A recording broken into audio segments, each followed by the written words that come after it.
नमस्कार, आपण पाहता बुलढाणा सुपरफास्ट न्यूज। बातमी आहे देऊळगावच्या शहरातून।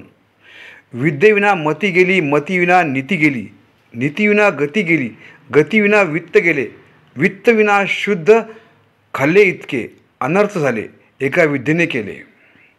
देऊळगावच्या शहरात बसस्टँड चौक या ठिकाणी क्रांतीसूर्य थोर महान समाजसुधारक महात्मा ज्योतिबा फुले आणि त्यांच्या पत्नी युगप्रवर्तक सावित्रीबाई फुले या दोघांच्या पुतळ्याचे अनावरण आज दिनांक 21 सप्टेंबर 2024 रोजी करण्यात आले।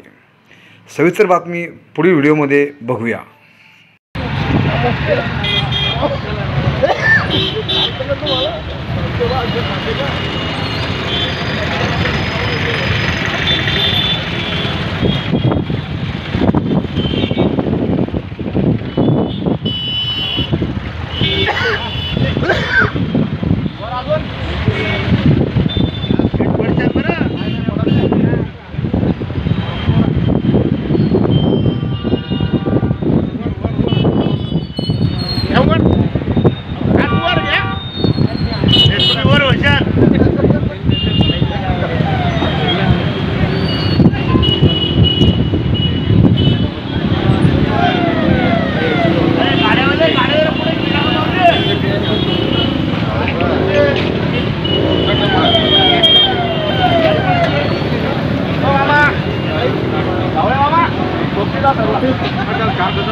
आपल्याला ही बातमी आवडली असेल तर या बातमीला लाईक करा, शेअर करा आणि आपले चॅनल सबस्क्राईब करा। मी संपादक अरुण जाधव, बुलढाणा सुपरफास्ट न्यूज।